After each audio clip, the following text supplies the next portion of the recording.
Bonjour peuple de la Terre. Aujourd'hui, je vais vous expliquer les vraies raisons de la prohibition du cannabis. En fait, le cannabis, c'est la fleur de la plante de chanvre. La femelle, bien sûr, et cette plante-là a beaucoup d'autres usages que de la fumée. En fait, pratiquement toute l'économie des États-Unis était basée sur le chanvre avant. Jusqu'en 1800, on pouvait payer nos taxes en chanvre, et il y a même une époque que c'était illégal de ne pas en faire pousser. Et ce qui est arrivé, c'est qu'au début des années 30, les États-Unis ont inventé le mot marijuana. Ils ont dit que c'était une drogue dangereuse qui venait du Mexique. Ils ont fait plein de films de propagande, du monde qui fume des joints, qui se tire par les fenêtres et qui tue du monde. Tout ça pour rendre la plante diabolique. Ils disaient à la fin des films, dites-le à vos enfants, ne pas toucher cette plante. Dans le fond, en même temps d'arrêter la prohibition de l'alcool, ben ça a été un prétexte pour rendre la plante illégale. Non seulement le pot comme on le connaît si bien, mais la plante de chanvre qui servait à tout. En fait, oui, le pot c'est dangereux, mais pas pour nous, pour l'industrie. Ça a permis le monopole de l'industrie pétrolière, l'industrie forestière, les pharmaceutiques, les textiles qui demandent des pesticides et autres, et ainsi de suite. Mais je sais pas si vous vous rendez compte, mais c'est déjà énorme. Juste le côté environnemental, s'il y avait encore du chanvre qui poussait partout, on aurait quasiment rien de ça, le réchauffement de la planète n'existerait pas. Ça a la capacité d'aider la couche d'ozone à se refermer. Et entre autres, ça absorbe les radiations. Et ça serait vraiment utile d'en planter parce qu'en ce moment, la planète est de plus en plus radioactive. Il y a 300 tonnes d'eau radioactive par jour qui se déversent dans le Pacifique depuis 2011, depuis l'incident de Fukushima. Et ça continue encore et encore. Ça fait longtemps que c'est rendu ici et partout, dans notre eau, dans notre bouffe, partout. Donc, de planter du chanvre, et du tournesol et d'autres plantes aussi, mais entre autres, le chanvre, ça a la capacité d'absorber les radiations, donc qu'est-ce qu'on attend? Aussi, une tonne de chanvre absorbe 1,63 tonnes de CO2, soit 4 fois plus que les arbres. Quand on regarde l'histoire, ça fait environ 75 ans qu'on détruit la planète au rythme auquel on le fait, et ça fait environ 75 ans qu'on a rendu le chanvre illégal. C'est directement relié. Mais vous allez vous dire, ben là, si ça provient tant que ça à tous nos besoins, pourquoi qu'ils l'ont rendu illégal? Ben parce que ça pousse partout. C'est une ressource illimitée qui pousse à chaque année, partout sur la planète, donc tu peux pas avoir de monopole dessus. C'est impossible de faire du profit dessus parce que c'est une ressource abondante, illimitée et disponible à tous et à toutes. C'est beaucoup moins contrôlable que le pétrole, les arbres, les pilules prescrites et tout ça.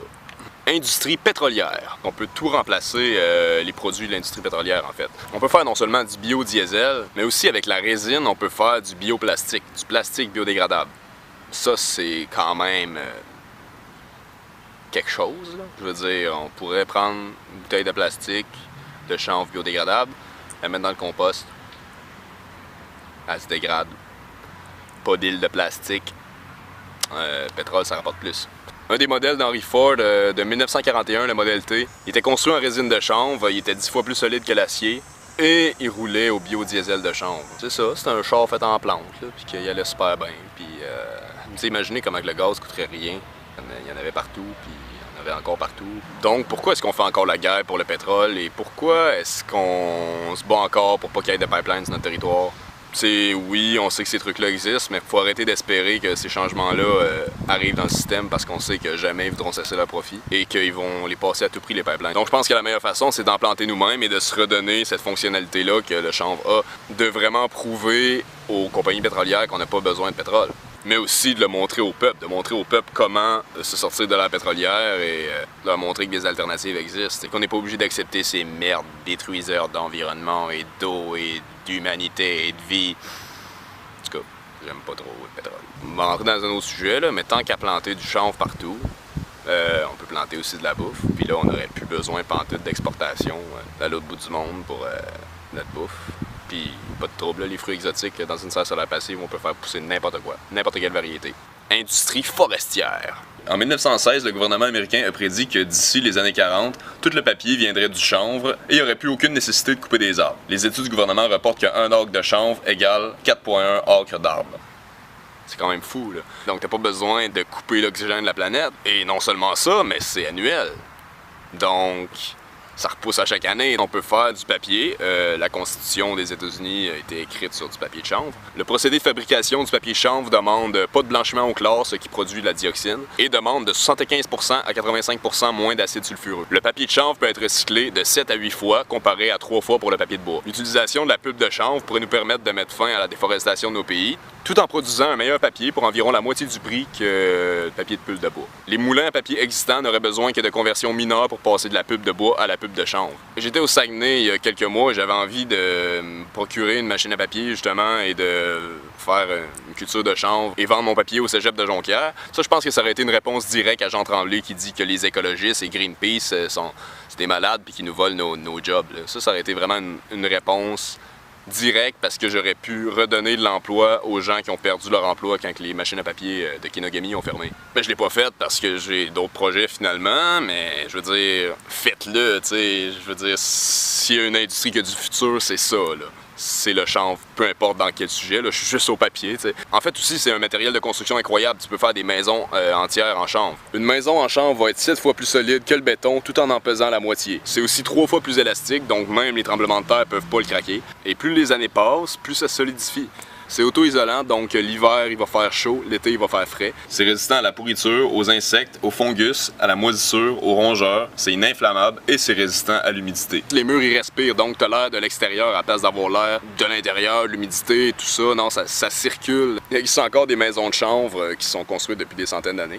Industrie pharmaceutique. Et oui, Cannabis sativa est l'une des plantes qui a le plus de propriétés médicinales. Dans cette charte-là, on voit toutes les fonctions que la plante a. Les cannabinoïdes, ça a des fonctions antipsychotiques, antiépileptiques, neuroprotectifs, anti-cancer, antibactériennes, antidiabétiques, un stimulant des os, anti-inflammatoire. Sinon, le THC, tétrahydrocannabinoïde, c'est aussi anti-anorectique, stimulant des os et anti-épileptique. Et ça, je peux confirmer aussi anti-épileptique. J'ai un de mes amis qui faisait des crises d'épilepsie presque tous les jours avant et depuis le jour où il a commencé à fumer du pot, il n'en a plus jamais refait. Et bien sûr, la façon correcte d'avoir les bienfaits médicinaux, c'est pas de le fumer, c'est de soit le vaporiser ou de le manger ou d'extraire l'huile et de la consommer directement. Il doit y avoir d'autres façons, mais je les connais pas toutes.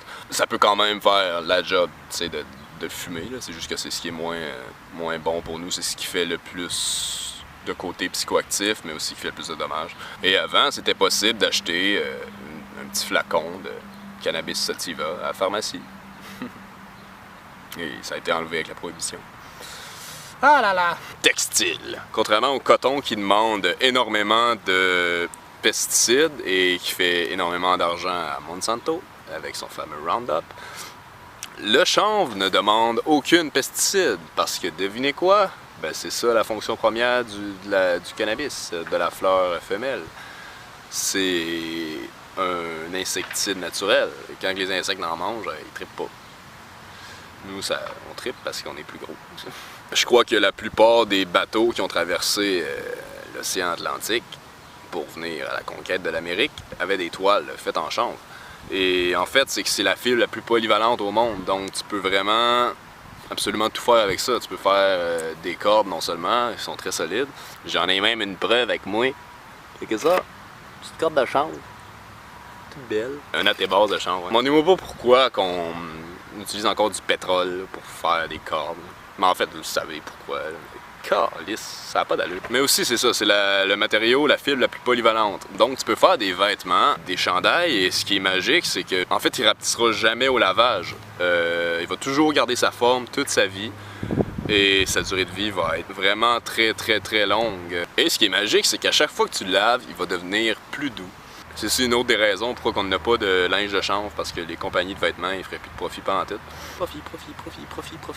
Planète. Tantôt, quand je disais que le chanvre peut remplacer absolument tous les produits de l'industrie pétrolière, ben, un de leurs produits, c'est les fourrures synthétiques. Mais on peut faire de la fourrure synthétique de chanvre. Nutrition. La graine de chanvre est la protéine la plus complète, en fait. Elle est riche en vitamine E et contient un ratio parfait d'oméga 3 et d'oméga 6 pour l'être humain, soit de 1 pour 3. En ce moment, tout le monde a un déficit de 3. Un overdose de 6, ben, ce que ça fait, c'est que ça fait tout plein de problèmes digestifs. Ça fait de l'inflammation, ça fait des problèmes dans tout le système digestif, en fait. Donc, une fois qu'on réussit à équilibrer notre niveau, ben, quand on mange des graines ou de l'huile de chanvre, on garde un équilibre. On peut aussi faire de la farine de chanvre. Et l'huile permet aussi de diminuer le risque cardiovasculaire. C'est vraiment la meilleure nourriture pour l'être humain et c'est fucking bon. Et genre, tu peux faire du lait de chanvre, là, c'est malade. Le nombre de lait de chanvre que tu peux faire avec, ça va coûter moins cher que du lait de vache.